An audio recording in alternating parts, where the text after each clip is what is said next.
Gonzalo. Ahí te está grabando, ahí te me permitió. Gracias. Bien. Para que todos tengamos un mejor sonido, yo en algún momento voy a poner silenciar a todos, de manera tal de que no tengamos los ruidos de todos los micrófonos al mismo tiempo, ¿sí? Entonces ustedes pueden escuchar la clase.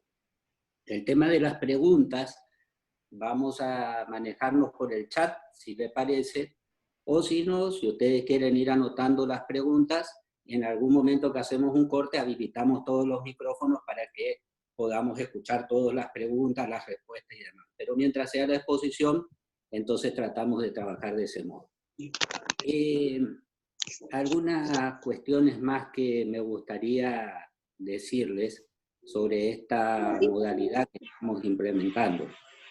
Ustedes van a ver, ya entraron a la página del curso, van a ver que nosotros hemos hecho un trabajo que consiste básicamente en haber colocado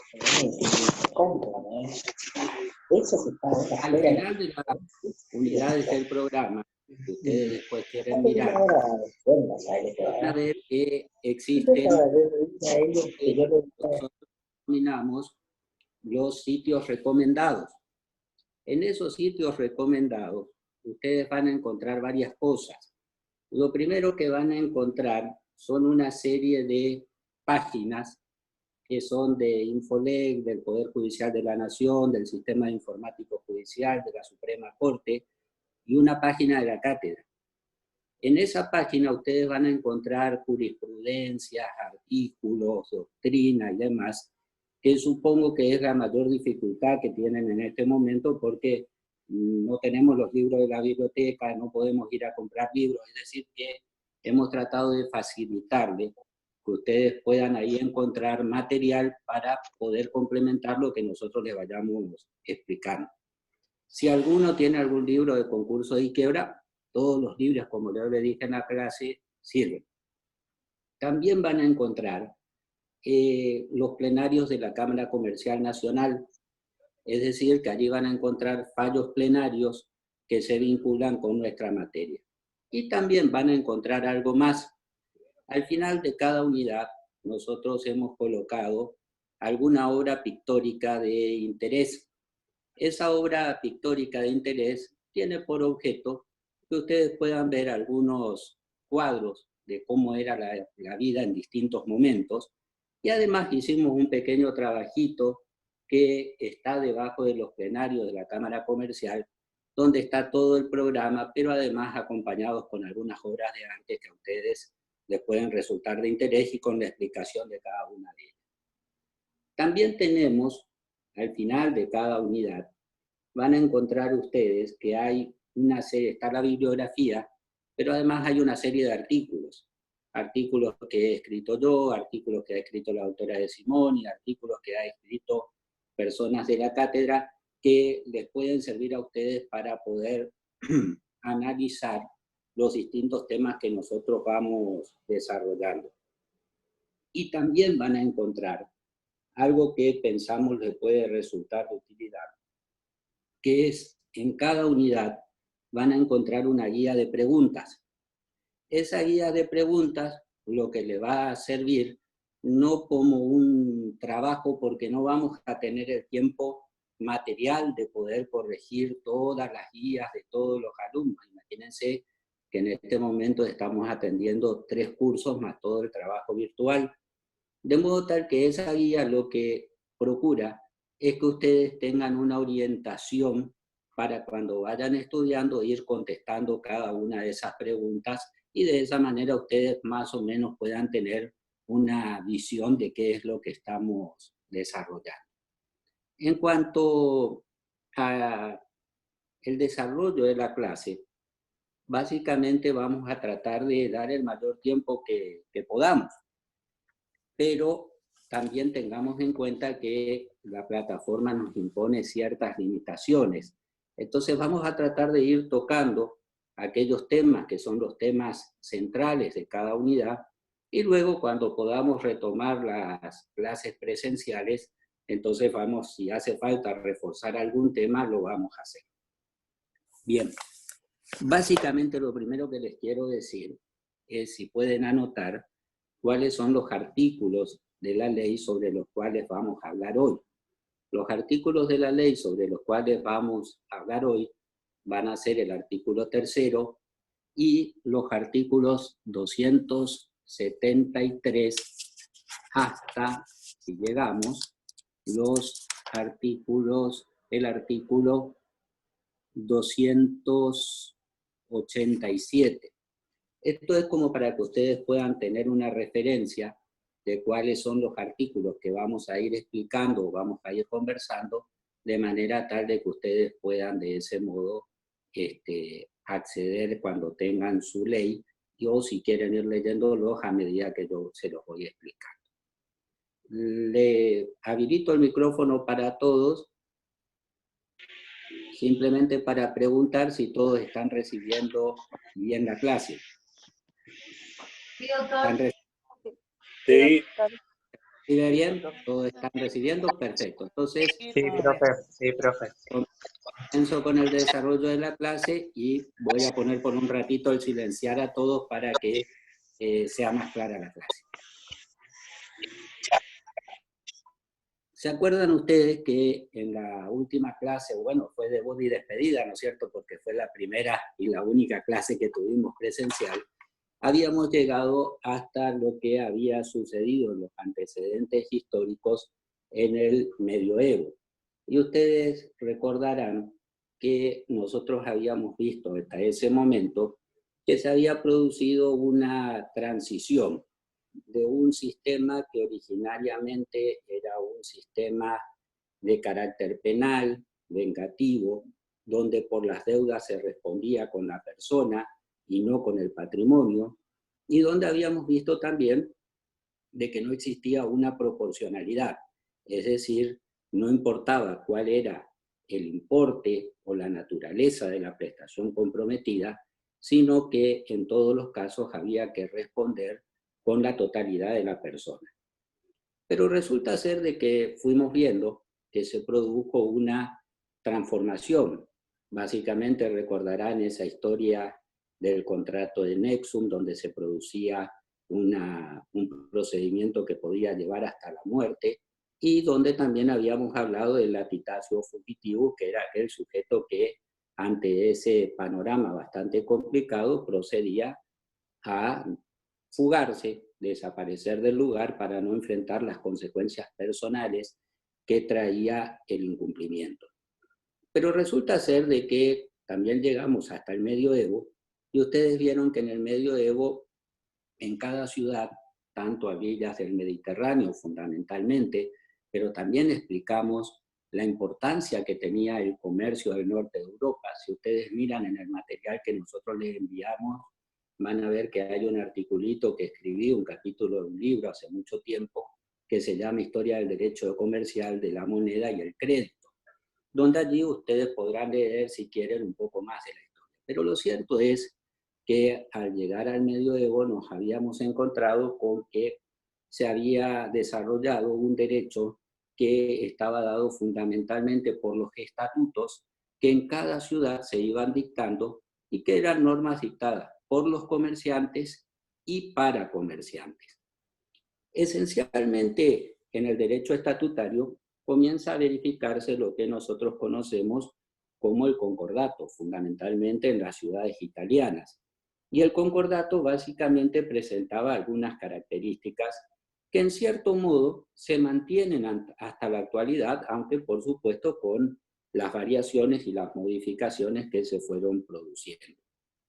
Esencialmente, nosotros veíamos que en el derecho estatutario lo que, como habíamos visto en esos estatutos que pudimos leer en la primera clase, lo que buscaba el deudor era un acuerdo con sus acreedores.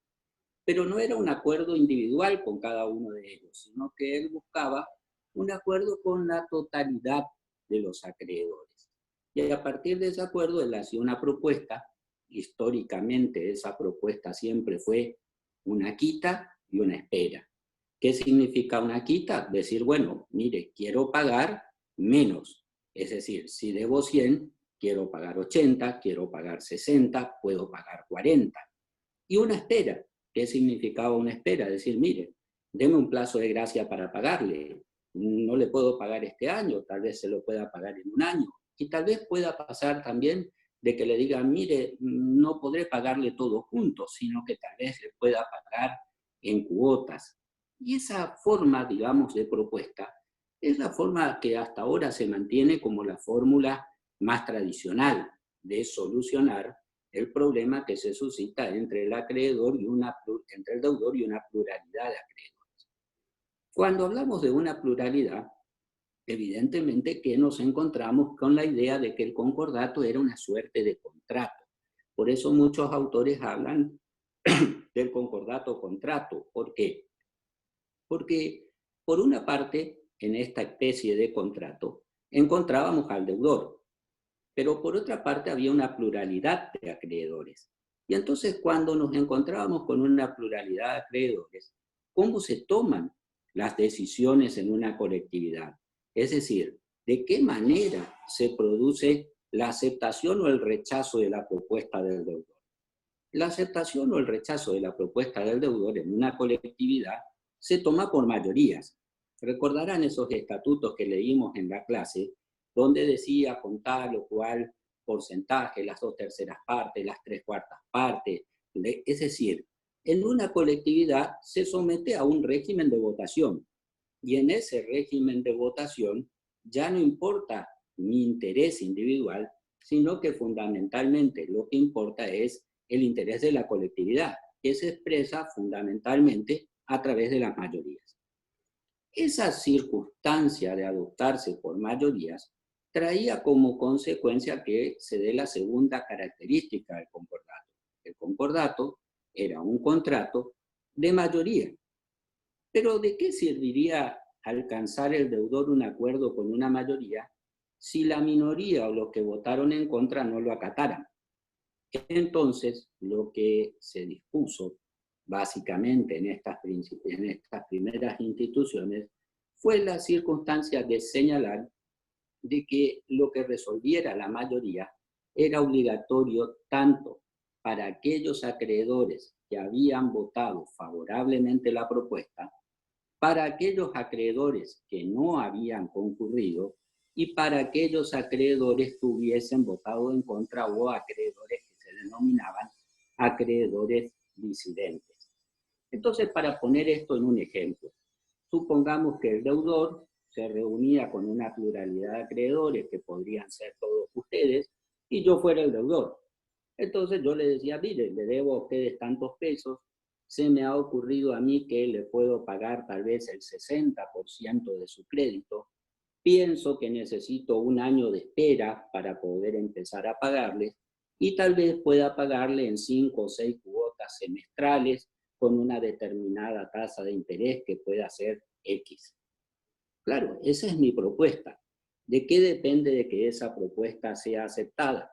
Bueno, básicamente va a depender de que ustedes acepten.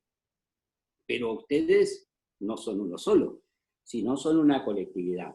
Y entonces desde antaño existieron instituciones que se conocen con distintos nombres, reunión de acreedores, junta de acreedores o cualquier otra denominación, en la cual se reunían los acreedores y los acreedores votaban.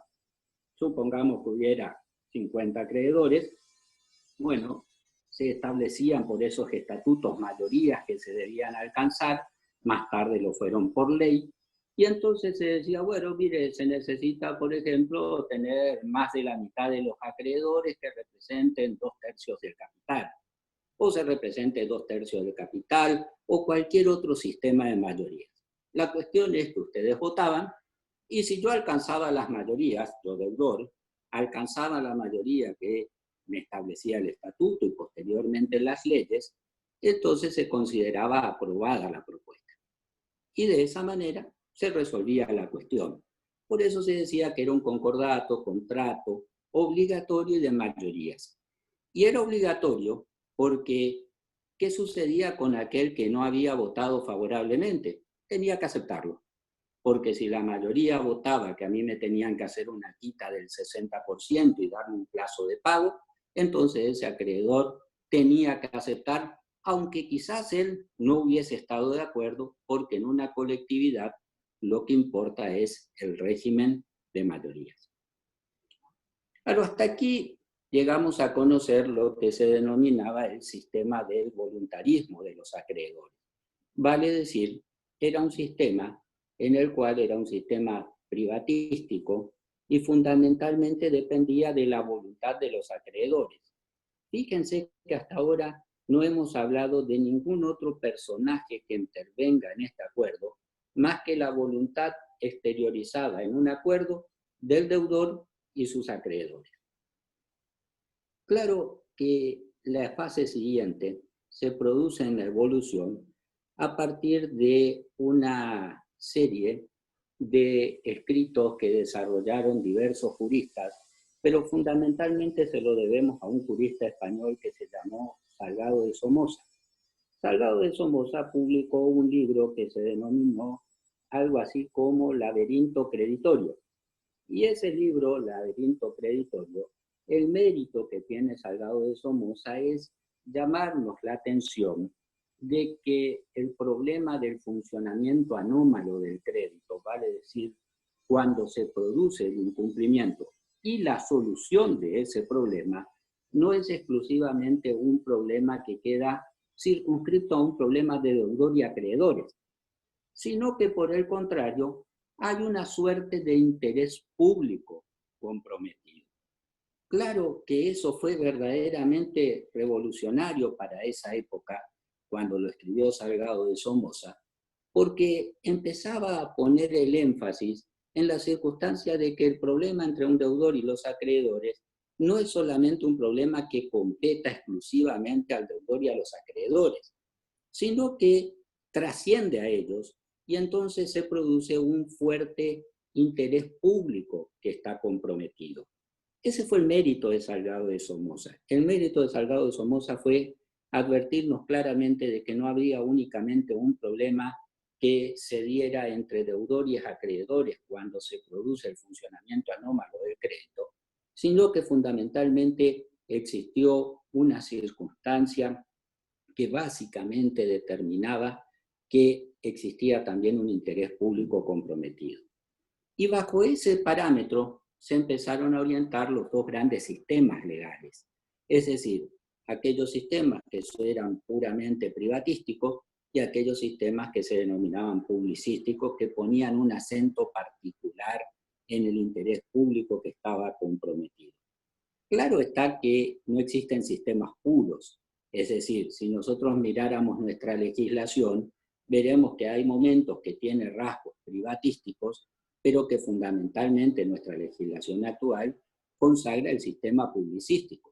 Ya hablaré de la historia nacional, y en la historia nacional veremos que también se producen alternancias sobre los sistemas, con mayor acento en uno, con menor acento en otro. Pero antes de avanzar a la legislación nacional, me parecería importante ponerle algún tipo de reflexión sobre lo que significa el sistema publicístico, y básicamente para que todos lo podamos comprender. Si no estuvieran pasando las circunstancias que actualmente estamos pasando en todo el mundo, quizás explicar estos conceptos a veces sería un poquito más azaroso, porque podríamos encontrarnos con que no siempre la historia nos permite ver casos tan extremos como los que estamos viendo ahora. Por ejemplo, cuando nosotros explicábamos esto antes, decíamos claramente algunas situaciones que nos permiten ver el funcionamiento de la importancia del sistema publicístico. Piensen ustedes, seguramente habrán oído hablar de muchas ciudades del interior del país que prácticamente se edifican alrededor de la fábrica principal. Es decir, a veces hasta conocemos una ciudad más por la fábrica o la industria que tiene radicada que por la ciudad en sí misma. Usted por allí dice, bueno, en tal ciudad hay una acería, o en tal otra ciudad estaba YPF con yacimientos fiscales y con yacimientos petrolíferos, o tal vez encontrábamos que en alguna ciudad había una hilandería muy importante. Pero alrededor de toda esa ciudad, ¿qué se produce? Se produce obviamente todo un movimiento que podríamos denominar que nace, nutre, se desarrolla alrededor de esa ciudad. Básicamente, ese movimiento que nace y se desarrolla alrededor de esa ciudad tiene consecuencias comerciales. Es decir, por ejemplo, si hubiera una fábrica de automotor, es probable que cerca también haya autopartistas. Pero también si hay alguna fábrica donde hay personas que trabajan, es probable que sus viviendas las tengan cerca de esa fábrica. Y esas personas se alimentan, necesitan un supermercado, un comercio de vestimenta, etcétera, etcétera. Y eso se conoce como una suerte de actividades que se desarrollan paralelamente a una actividad principal. Y hasta muchas veces vemos que a medida que va creciendo esa ciudad, esa fábrica, esa ciudad crece también en su desarrollo económico encadenado a esa fábrica, o a esa industria, o a esa explotación. Entonces, ¿qué acontece cuando pasa que esa empresa, esa fábrica, esa industria, empieza a tener una crisis económica? Bueno, hoy lo estamos viendo, ¿no es cierto? Cuando se produce una crisis económica, se dan una serie de factores o circunstancias muy particulares, desde que por allí alguien no perciba su sueldo en tiempo y forma, y entonces deja de consumir, desde que por allí